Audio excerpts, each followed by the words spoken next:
This is a cut Yale half Euro cylinder, also from the package that Navy sent me. Um, I'm not real sure which model it is, but to try to get into it, I'm gonna use the Cobra Instruments 40,000th pry bar and Peterson standard hook in 25,000th. Nothing on 1, nothing on 2, 3, 4, 5, 9.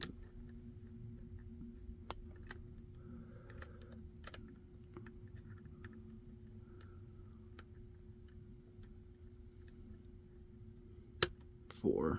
Okay. So at the full set.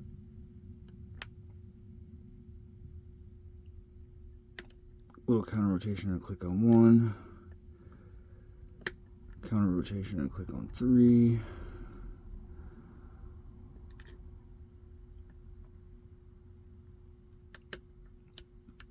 And I overset number 6. Oh, I'm sorry, number 5, but I just let a little tension off and popped it open.